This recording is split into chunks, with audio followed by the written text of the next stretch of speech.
Assalamualaikum warahmatullahi wabarakatuh. Perkenalkan, nama saya Aulia Marta Syafika dengan NIM 2514060030. Dalam video ini bertujuan untuk penilaian ujian akhir semester mata kuliah Psikologi Umum dengan dosen pengampu Ibu Rahmatul Ulfa Aulia MPD. Pada video kali ini, kita akan membahas salah satu kemampuan mental paling penting dalam kehidupan manusia, yaitu berpikir. Nah, setiap keputusan yang kita ambil, setiap masalah yang kita selesaikan, dan setiap ide yang kita ciptakan, semuanya melibatkan proses berpikir. Dalam 20 menit ke depan, kita akan membahas apa itu pengertian berpikir, prosesnya, jenis-jenis berpikir, contoh dalam kehidupan sehari-hari, serta bagaimana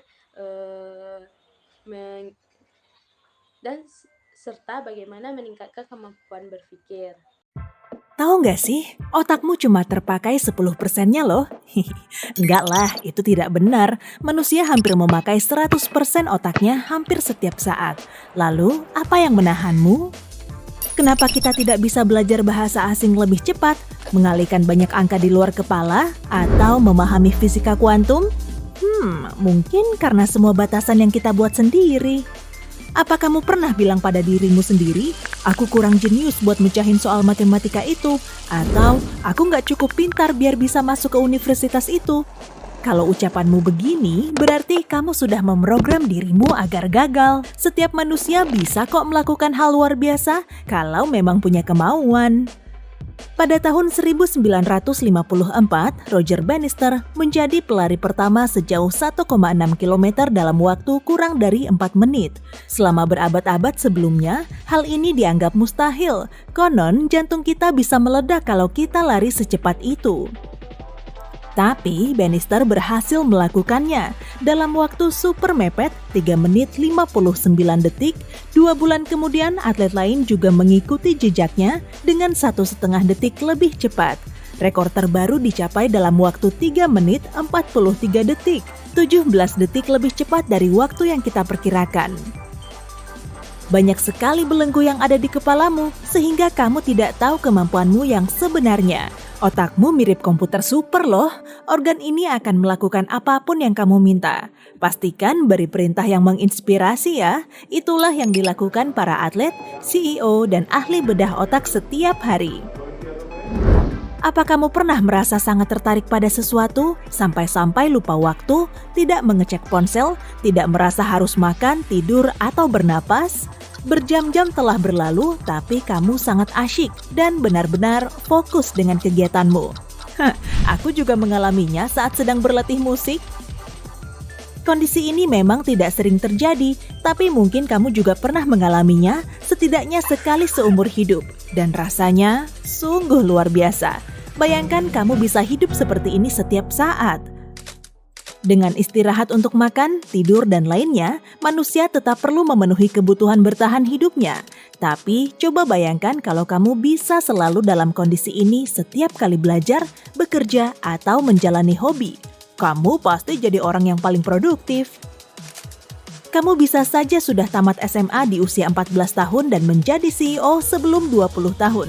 Bisa-bisa kamu juga sudah mengarang banyak novel. Itu bukan sains fiksi loh.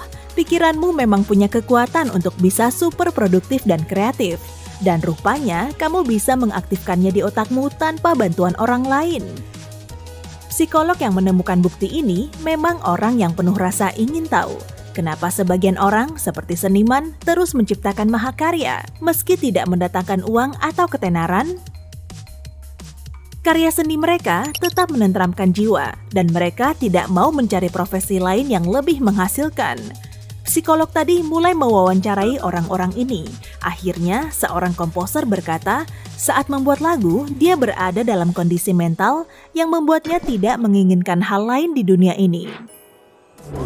Dengan melakukan hal yang disukainya, dia bisa merasa sangat puas sehingga tidak menginginkan penghargaan, duit, sorakan, atau apapun lah. Orang juga menyatakan hal yang sama. Psikolog ini menamainya sebagai flow. Beginilah rasanya.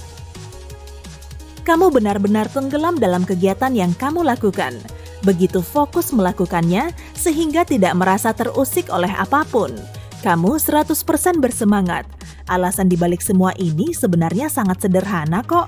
Otak manusia bisa mempersepsikan 110 bit informasi setiap detik. Mendengarkan orang lain bicara saja memerlukan hingga 60 bit. Karena itulah sangat sulit mendengarkan dua orang membicarakan dua hal kontras di waktu yang sama. Kamu cuma bisa mendengarkan ucapannya sambil melakukan hal-hal mudah seperti mendengarkan musik, mengecek ponsel, membalas WA, memainkan rambut, atau bahkan sekedar memikirkan cuaca. Saat kamu mencapai flow, aktivitas yang kamu lakukan mencapai titik perhatian sebesar 110 bit. Jadi, tidak ada sisa bit untuk melakukan aktivitas lain. Dunia di sekitarmu seolah hilang. Kamu bahkan mengesampingkan kebutuhan dasar seperti makan atau tidur. Tapi yang terpenting, kamu merasa percaya diri, sama sekali tidak ragu. Kamu bisa melakukan apapun, dan kamu tahu kalau kamu bisa. Selain itu, semakin kamu melakukannya, semakin banyak inspirasi yang akan kamu dapat. Kamu tidak menyadari waktu yang terus berjalan. Jam berlalu, tapi kamu bahkan tidak sadar, dan tentunya kamu tidak kelelahan. Saat kamu membaca buku, semua kata yang tertulis seolah hidup. Saat memainkan alat musik, seolah kamu bisa mendengarnya berbicara denganmu. Saat kamu berlari, dunia di sekitarmu seolah berada dalam suara surround HD. Kedengarannya memang keren sih, tapi bagaimana cara mengaktifkannya? Nah, semuanya tergantung pada dua hal ini. Seberapa besar kamu merasa tertantang, serta tingkat keahlianmu.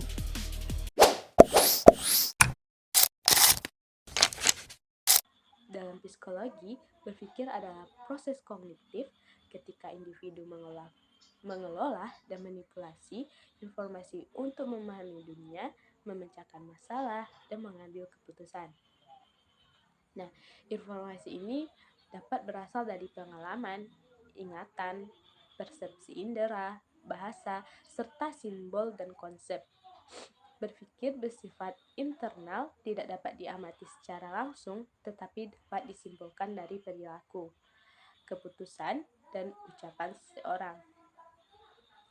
Berpikir berbeda dengan sekedar mengingat. Berpikir melibatkan aktivitas mental seperti yang pertama yaitu menganalisis, yang kedua membandingkan, yang ketiga menilai, dan yang terakhir yaitu menyimpulkan.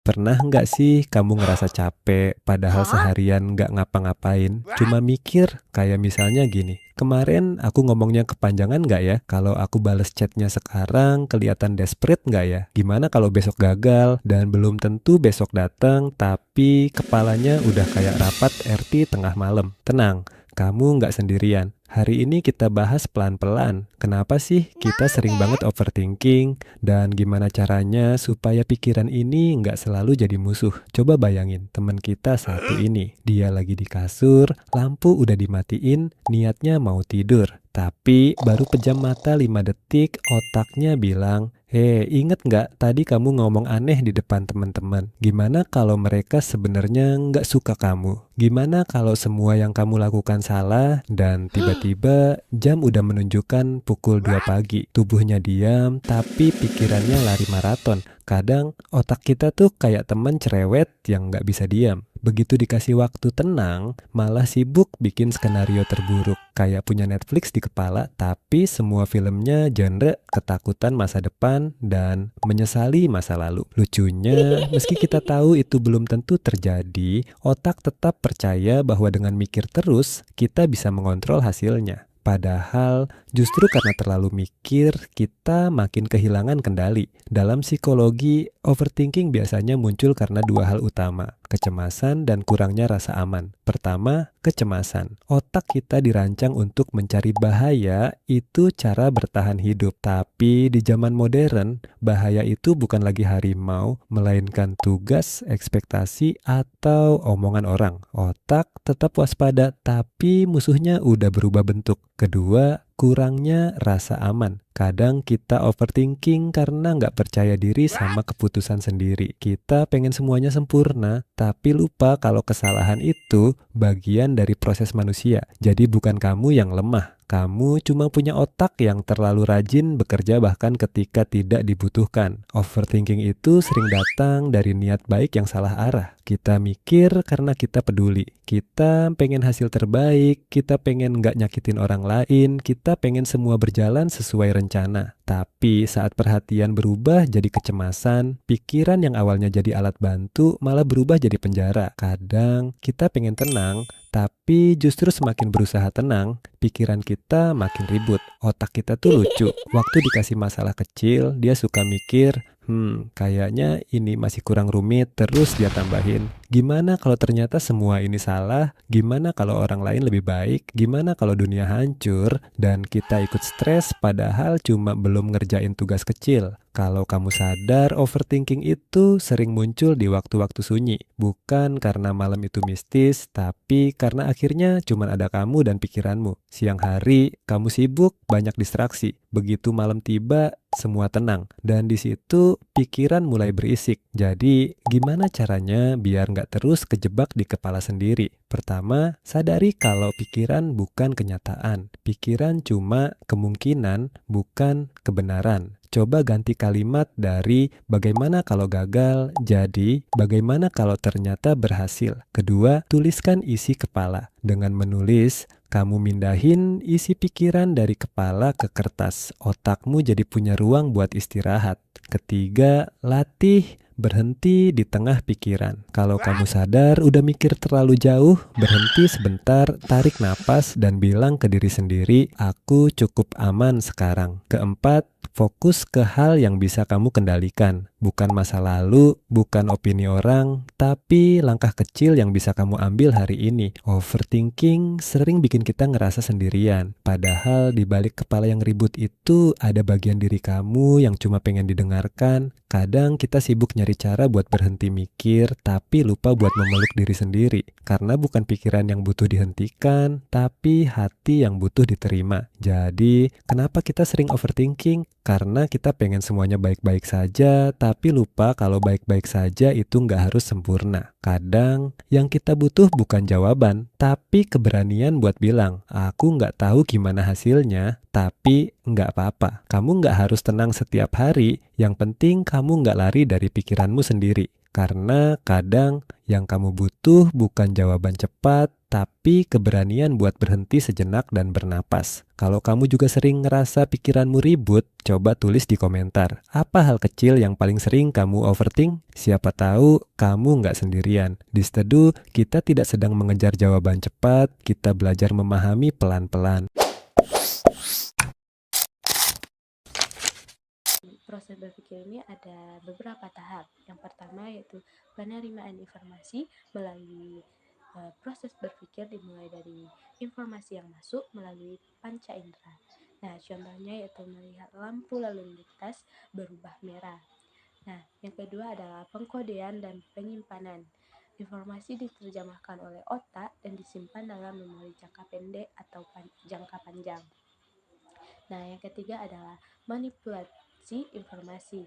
Pada tahap ini, otak mulai membandingkan pengalaman sebelumnya, menghubungkan sebab dan akibat, meningkatkan risiko, dan yang terakhir yaitu penalaran dan keputusan. Penalaran menghasilkan kesimpulan yang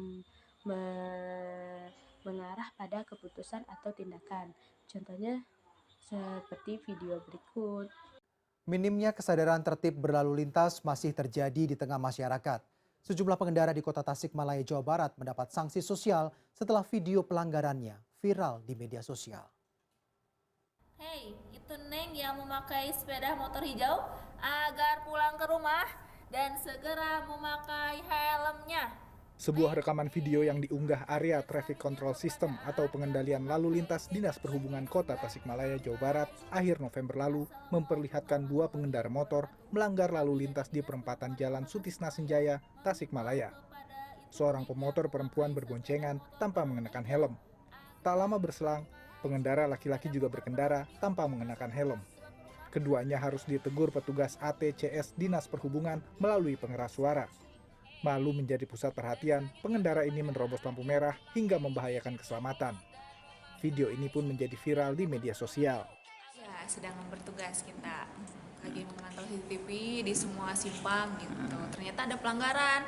Nah, langsung kita fokus ke sana, zoom in. Oh, ternyata ada pelanggaran yang nggak pakai helm seperti itu. Waktu itu masih inget nggak kata-kata yang disampaikan? Oh iya, waktu itu kan lagi nggak pakai helm dah. Dan itu ada teteh-teteh sama neng-neng. Jadi langsung saya himbau aja, neng, hey, tolong pulang ke rumah, bawa helmnya gitu. Hey, neng, gitu, seperti itu. Tahunya ada lagi ya? Ada lagi di belakangnya satu orang cowok ya, pakai itu, pakai jaket lepis. Langsung lah saya himbau aja gitu. Langsung pulang ke rumah, bawa helm, langsung pakai helm.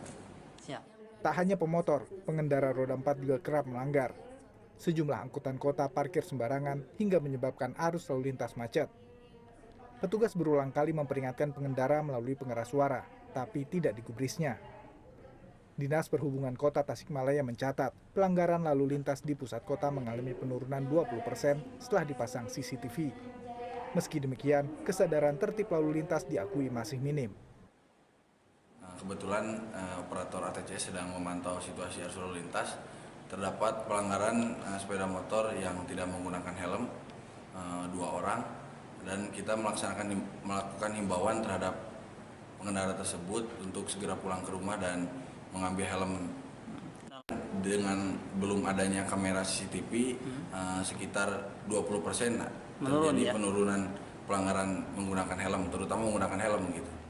Hingga awal Desember, video viral ini sudah ditonton lebih dari 6.000 orang.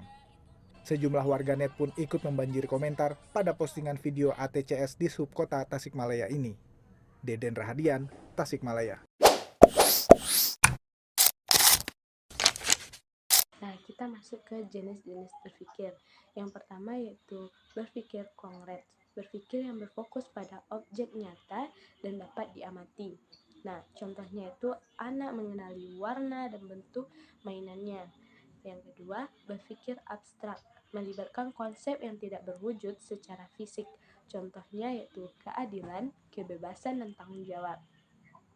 Nah, yang ketiga ada berpikir logis, berpikir berdasarkan aturan penalaran yang sistematis.